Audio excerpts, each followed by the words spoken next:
Welcome to New York Post Studios from Midtown Manhattan. I'm Mark Hale. We're going to talk a little Yankees baseball today with our baseball columnist Ken Davidoff. And Ken, Curtis Granderson has already has a broken bone from getting hit by a pitch the other day. Ken, if you're the Yankees, what do you think they should do in left field for the first part of the season until Granderson comes back?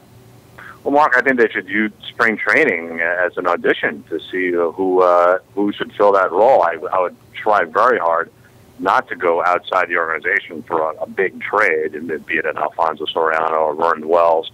I would hope that my solutions are internal, whether that's Juan Rivera, Matt Diaz, someone of that ilk. You're basically looking to plug the leak for what you hope is a month and nothing more.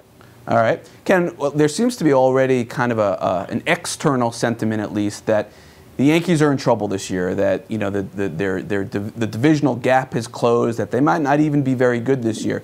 I'm curious how you assess the AL East at this point from top to bottom. Yeah, at this point, Mark, to me, I would place the Yankees, Toronto, and Tampa Bay as sort of the upper tier, the favorites, if you will, the tri-favorites. Orioles in the next tier. I just don't see them duplicating their magic of a year ago. And then I would put the Red Sox last at this point. I do want to see what unfolds in the next 5 weeks before rendering my final preseason predictions. Right. That's the way I see it right now. All right. And Ken, one of the biggest issues with this team, kind of a year-long issue we expect, is going to be Robinson Cano's contractual status. He's going to be a free agent at the end of this year, as everybody knows.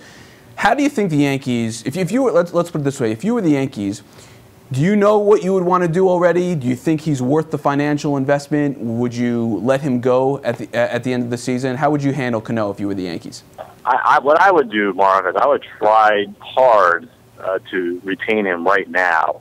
Let's say, I know the figure that Joel Sherman has reported is like 7 years, $171 million. I would go even higher on the dollar, stick to the 7 years. And then when he rejects that, which he would do, I would announce that he rejected it, and I would leak the exact figure to win over public favor, and then see how it plays out at the end of the year, knowing that there's a decent chance he leaves. All right, I like that. That's a good strategy, I think. The important thing is to leak the damaging information. That's the most important part of my plan. Got it. Lastly for you, Ken, in today's column, you read about Mark Teixeira and his importance to the Yankees, even more so going into this year. Talk a little bit about what you think for Teixeira going into 2013. Well, sure. Mark Teixeira, if you look at the Yankees lineup, there's no more Nick Swisher.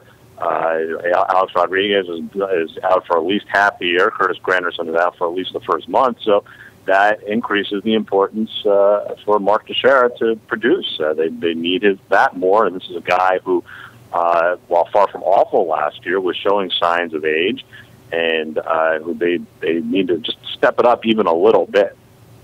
All right, Ken's down in Tampa, so you can keep reading him on the Yankees on nypost.com. You can also follow him on Twitter at Ken Davidoff. Highly recommend his morning blog as well. We thank Ken for joining us. We'll obviously have a lot more from him and all our baseball guys for the rest of the season.